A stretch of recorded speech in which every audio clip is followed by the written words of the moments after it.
Hello everyone, আসসালামু আলাইকুম। গত 12-14 ঘন্টায় এমন অনেকগুলো ঘটনা ঘটেছে যেটা রীতিমতো আমেরিকান এম্পায়ারের উপর রোলার কোস্টার যাওয়ার মতো। সো আমেরিকা গত 60-70 বছরে আহ, এমন ঘটনা কখনো ফেস করে নাই অ্যান্ড তারা চিন্তাও করতে পারে নাই। তো প্রথমটি হচ্ছে আজকে ভোরে আমেরিকার নেভির একটা এয়ারক্রাফট ইতালিতে যায় ল্যান্ড করতে। ওইখানে তারা রিফুয়েলিং করবে এমনকি রক্ষণাবেক্ষণ ওইগুলো করার জন্য ইতালিতে যায়, কিন্তু ইতালিতে তারা অনুমতি পায় না তাদের এয়ারক্রাফটটা ল্যান্ড করার জন্য। ইতালির সরকার ডিরেক্টলি ওটা না করে দেয়। তো ওইখান থেকে না শোনার পর তারা যায় হচ্ছে স্পেনে। স্পেন তো যুদ্ধের শুরু থেকে গত 1 মাস আগে থেকে তারা এই যুদ্ধের এই যুদ্ধের আহ, মানে পুরোপুরি বিরোধিতা করে আসছিল, মানে অবৈধ যুদ্ধ বলে। সো স্পেনও তারা এটা ল্যান্ড করতে পারে নাই। ওইখান থেকেও না শুনে তারা যায় হচ্ছে ফ্রান্সে। ফ্রান্সও ঠিক সেম ঘটনা ঘটে। ফ্রান্স সরকারও তাদেরকে ল্যান্ড করতে দেয় নাই। একটা জিনিস হচ্ছে লক্ষণীয়, এগুলো সবগুলো কিন্তু নেটোর দেশ। অ্যান্ড বিগত সময়ে আমেরিকা এই কান্ট্রিগুলোর থেকে অনুমতি নেয় নাই, মানে এক প্রকার আদেশ দিচ্ছে, কিন্তু এখন আজকে তারা অনুমতি চেয়েও পাইতেছে না। সো কি একটা ভয়ঙ্কর অবস্থা। অ্যান্ড এরপর আসা যাক হচ্ছে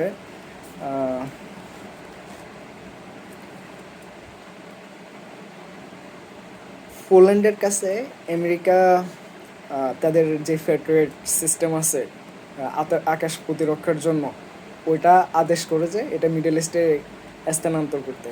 কারণ মিডল ইস্টের যে ফেডারেট সিস্টেম এগুলো আছে ওইগুলো অলরেডি মানে খরচ করে ফেলছে আমেরিকা ইরানের মিসাইল ইন্টারসেপ্ট করতে করতে।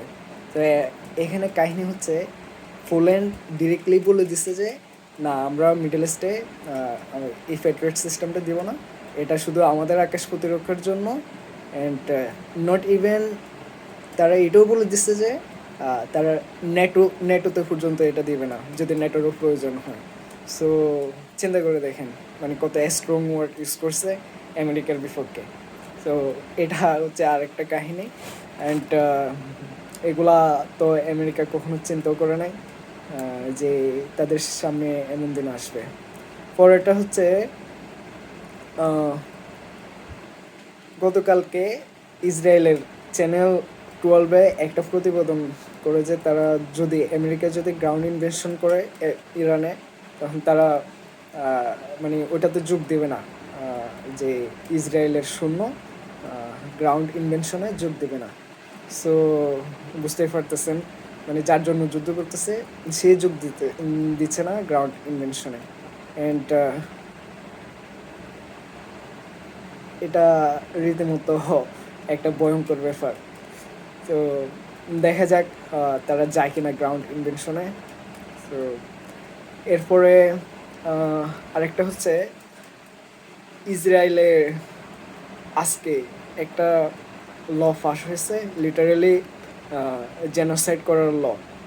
সো ওই লটা হচ্ছে যে ফিলিস্তিনিয়ানদের যতগুলা বন্দি আছে, মানে যাদেরকে বিভিন্ন কারণবশত অ্যারেস্ট করা হয়েছিল, ওদেরকে হত্যা করার আইন।